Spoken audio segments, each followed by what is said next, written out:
ഈ ഒരു ദിക്ർ 99 തവണ ആരാണോ ചൊല്ലാൻ മുതിരിട്ട് വരുന്നത് അവർക്ക് ലഭിക്കുന്ന വലിയ മഹത്വങ്ങൾ എത്രയാണെന്നറിയോ? ആദരവായ ഹബീബ് സല്ലല്ലാഹു അലൈഹി വസല്ലമ തങ്ങൾ ഈ ദിക്റിനെ കുറിച്ച് കൃത്യമായി പറഞ്ഞിട്ടുണ്ട്.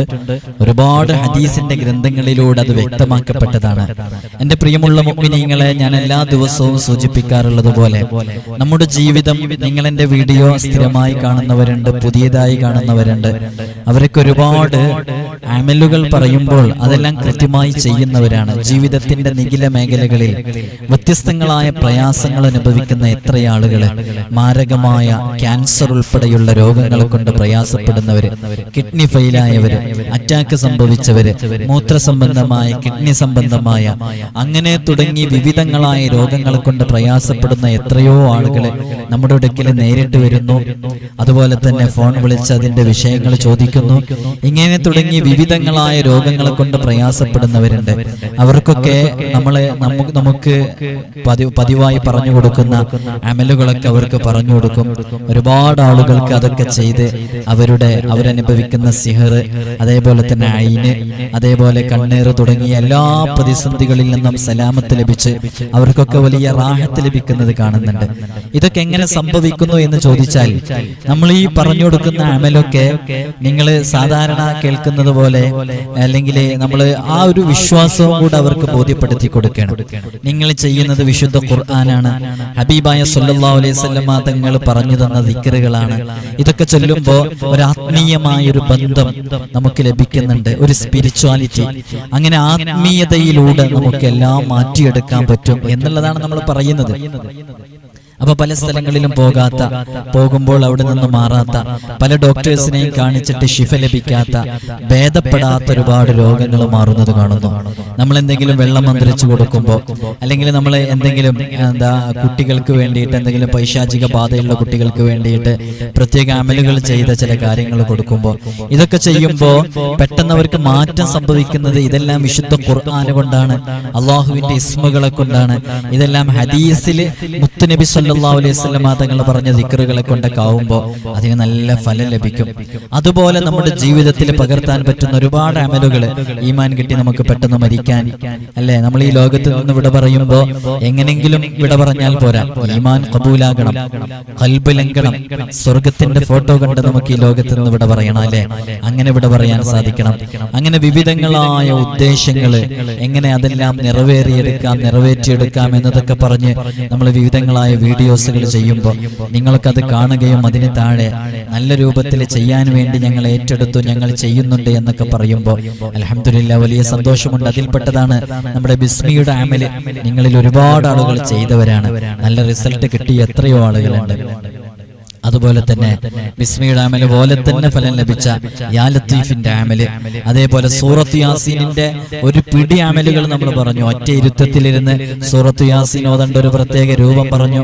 അതേപോലെ തന്നെ സൂറത്ത് യാസീൻ അത് 5 തവണ ഓതേണ്ടത്, 4 തവണ ഓതേണ്ടത്, അങ്ങനെ വിവിധങ്ങളായ അമലുകൾ. അതൊക്കെ ഓരോ മഹാന്മാരിലൂടെ നമുക്ക് ലഭിച്ച ഓരോ അമലുകളാണ്.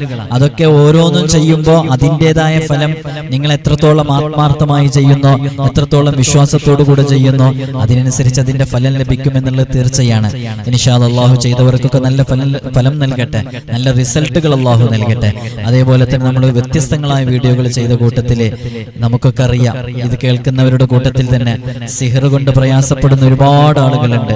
പലരും വിചാരിക്കും ഈ സിഹർ ബാത്തിലാക്കുന്നത് അതൊക്കെ വലിയ പ്രയാസമുള്ള, വലിയ ബുദ്ധിമുട്ടുള്ള, എന്നാൽ പെട്ടെന്നൊന്നും ഒഴിവായി പോവാത്ത ചില വിഷയങ്ങളാണെന്ന്. അങ്ങനെയൊന്നുമില്ല.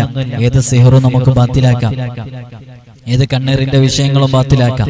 അപ്പൊ അത്തരം വിഷയങ്ങളൊക്കെ എന്താണെന്ന് കൃത്യമായി മനസ്സിലാക്കി നിങ്ങൾ അങ്ങനെ തന്നെ വേണം എന്ന് കരുതാതെ, എന്താണോ ഉസ്താദ് ഇവിടുന്ന് പറയുന്നത് അതുപോലെ ചെയ്താൽ അതെനിക്ക് ഫലം ലഭിക്കും എന്ന വിശ്വാസത്തോടുകൂടെ കൃത്യമായി പറഞ്ഞ ദിവസത്തിൽ, നമ്മൾ ഇവിടെ വരുമ്പോൾ ഓരോരുത്തരോട് പറയുമല്ലോ, ആ പറഞ്ഞ ദിവസത്തിൽ പറയുന്നത് പോലെ ചെയ്താൽ അതിനൊക്കെ നല്ല മാറ്റങ്ങൾ ഉണ്ടാകും. നമുക്ക് അനുഭവമുള്ളതാണ്.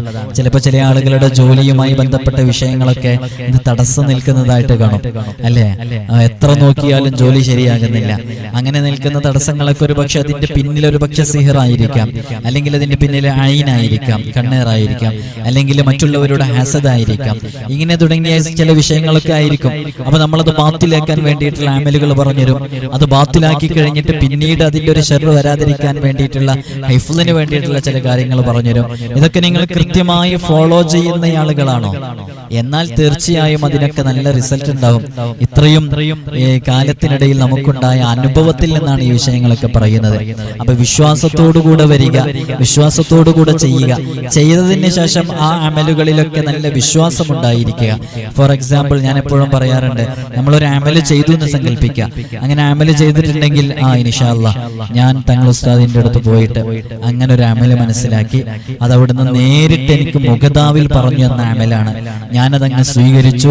ഞാനത് 21 ദിവസമാണ് എന്നോട് പറഞ്ഞ്, എന്നോട് 41 ദിവസമാണ് പറഞ്ഞ്, എന്നോട് 14 ദിവസമാണെന്ന് പറഞ്ഞ് ഞാനങ്ങനെ കൃത്യമായിട്ടത് ചെയ്തു. ഇനി ഇൻഷാ അല്ലാഹ് എന്റെ കാര്യങ്ങളിലൊക്കെ ഒരു സലാമത്ത് ഉണ്ടാകും എന്ന ആ ഒരു ശുഭാപ്തി ഈ അമല് ചെയ്തതിന് ശേഷം വേണം. ഇത് ചില ആളുകൾക്ക് അങ്ങനെയല്ല. ചില ആളുകൾക്ക് അതങ്ങ് ചെയ്ത ഉടനെ തന്നെ കിട്ടണം എന്നുള്ളതാണ്. അത് ഏത് വിഷയത്തിലാ പ്രിയമുള്ളവരെ അങ്ങനെ ഉണ്ടാവുക? നമുക്കൊരു സമയം കൂടെ വന്നു ചേരാനില്ലേ? നമ്മൾ ചെയ്താലും ചില സമയം അതിനെത്തിച്ചേരാനുണ്ട്. നമ്മളിപ്പോ ഒരു ഉദാഹരണം പറയുകയാണെങ്കിൽ, നമ്മളിപ്പോ ഒരു ഗവൺമെന്റ് ഓഫീസിൽ നിന്ന്, പഞ്ചായത്തിൽ നിന്നോ വില്ലേജ് ഓഫീസിൽ നിന്നോ എന്തെങ്കിലും ഒരു സംഭവം നമുക്ക് ലഭിക്കണമെങ്കിൽ നമ്മൾ ചെയ്യേണ്ട കാര്യം അതിന്റെ അപ്ലിക്കേഷൻ കൊടുക്കുക എന്നുള്ളതാണ്. ആ അപ്ലിക്കേഷൻ കൊടുത്ത ഉടനെ തന്നെ അത് കിട്ടുമോ? ഇല്ല, അത് കിട്ടേണ്ട ഒരു സമയം അതിനുണ്ട്. ചിലപ്പോ ഒരു 7 ദിവസം വെയിറ്റ് ചെയ്യേണ്ടി വരും, ചിലപ്പോ ഒരു 3 ദിവസം വെയിറ്റ് ചെയ്യേണ്ടി വരും, ചിലപ്പോ ദീർഘകാലം വെയിറ്റ് ചെയ്യേണ്ടി വരും. അങ്ങനെയാണ്. ചില വാഹനത്തിന്റെ രജിസ്ട്രേഷനുമായി ബന്ധപ്പെട്ട് ഇപ്പൊ നിങ്ങൾ ന്യൂസ് കണ്ടില്ലേ, അവർ 8 മാസക്കാലം അതിന്റെ രജിസ്ട്രേഷന് വേണ്ടി നടന്നു. 8 മാസം കഴിഞ്ഞിട്ടാണ് അവർക്ക് മന്ത്രി ഇടപെട്ട് നേരിട്ട് കൊടുത്തതെന്ന് പറഞ്ഞിട്ടു.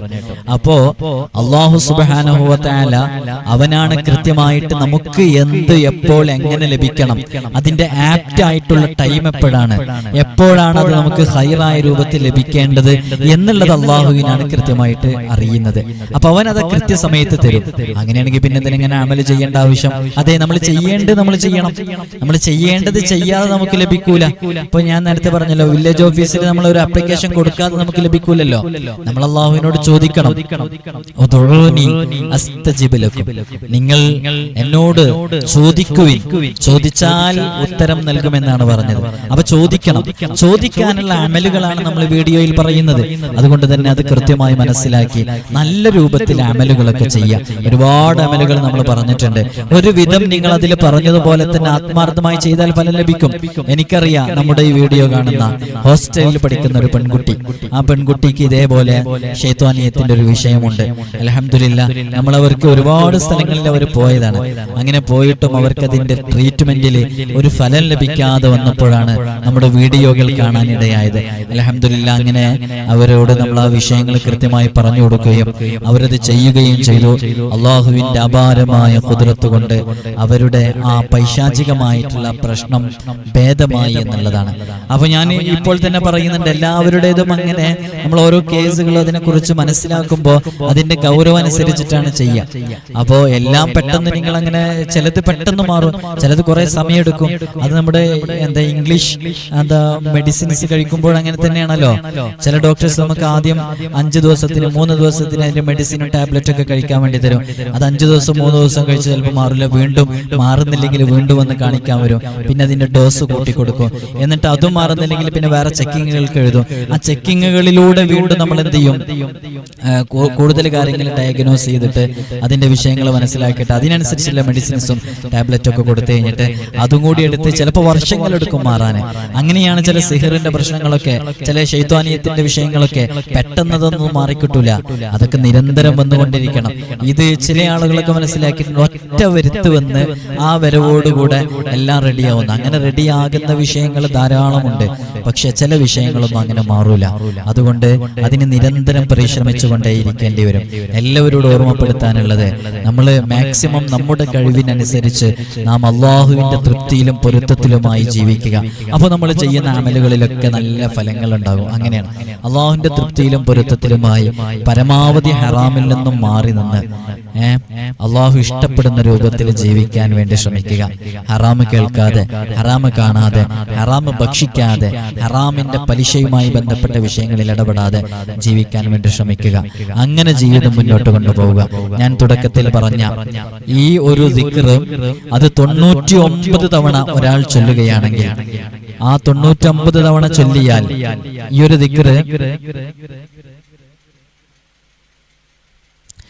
ദിക്ർ ഒരൊറ്റ പ്രാവശ്യം ചൊല്ലിയാൽ മതി. ഒരൊറ്റ പ്രാവശ്യം ഈ ഒരു ദിക്ർ ചൊല്ലിയാൽ, മൻ ഖാല ലാ ഹൗല വലാ ഖുവത ഇല്ലാ ബില്ലാഹ്, ഇതൊരൊറ്റ പ്രാവശ്യം ഈ ഒരു ദിക്ർ ഒരു പ്രാവശ്യം ഒരാൾ ചൊല്ലിയാൽ അതവന്റെ 99 രോഗങ്ങൾക്ക് ശിഫ ആണ്. 99 വിഷയങ്ങൾക്ക്, 99 പ്രയാസങ്ങൾക്ക്, 99 ജിസ്മാനിയും റൂഹാനിയുമായ അവന്റെ വിഷയങ്ങൾ ഉൾപ്പെടെ എല്ലാ വിഷയങ്ങൾക്കും അത് പരിഹാരമാണ്. അതിൽ വെച്ച് ഏറ്റവും ചെറിയ പ്രയാസം എന്ന് പറയുന്നത്, അതിൽ വെച്ച് മാറ്റിയെടുക്കാൻ പറ്റുന്ന ഏറ്റവും നിസ്സാരമായൊരു വിഷയം എന്ന് പറയുന്നത് അത് നമ്മൾ അനുഭവിക്കുന്ന ടെൻഷനാണ്. അതുൾപ്പെടെ ഒരുപാട് വിഷയങ്ങൾക്ക് പരിഹാരമാകുന്ന ഒരു ദിക്റാണ് ലാ ഹൗല വലാ ഖുവത ഇല്ലാ ബില്ലാഹിൽ അലിയിൽ അളീം എന്ന് പറയുന്ന ദിക്ർ. അതുകൊണ്ട് തന്നെ ഈ ദിക്ർ നമുക്ക് ഏത് രോഗങ്ങൾക്ക് ശിഫ ആയിട്ട് ചൊല്ലാൻ പറ്റും. അറിഞ്ഞു ചൊല്ലണം. അത് എന്തിനാണത് ചൊല്ലുന്നതെന്ന് മനസ്സിലാക്കി ചൊല്ലണം. ഇത് രാവിലെയും വൈകുന്നേരമൊക്കെ ചൊല്ലാൻ പറ്റുന്ന നല്ലൊരു ദിക്റാണ് ലാ ഹൗല വലാ ഖുവത ഇല്ലാ ബില്ലാഹിൽ അലിയിൽ അളീം എന്നുള്ള ദിക്ർ. അത് 99 രോഗങ്ങൾക്ക് ശിഫ ആണ്. 99 രോഗങ്ങൾ എന്ന് പറഞ്ഞാല് നമ്മുടെ ശാരീരികമായ മാനസികമായ നമ്മൾ അനുഭവിക്കുന്ന പ്രയാസങ്ങൾ, ഇതിൽ നിന്നൊക്കെ പരിഹാരമാണ്. ലാ ഹൗല വലാ ഖുവത ഇല്ലാ ബില്ലാഹ് എന്നാണ് ചൊല്ലേണ്ടത്.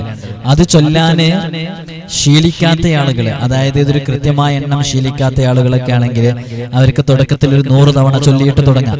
രാവിലെ ഒരു 100 തവണ ചൊല്ലാം, അല്ലേ? റബ്ബിന് വേണ്ടിയിട്ട് നമ്മൾ ചൊല്ലുന്നതല്ലേ. നാളെ നമ്മൾ മരണപ്പെട്ട് കഴിഞ്ഞാൽ നമുക്ക് ആഖിറത്തിൽ രക്ഷപ്പെടാൻ, നമ്മുടെ പാരത്രിക ലോകത്ത് ഗുണമാകാൻ അതൊക്കെ ഒരു കാരണമാകും. അതുകൊണ്ട് നല്ല ആത്മാർത്ഥമായിട്ട്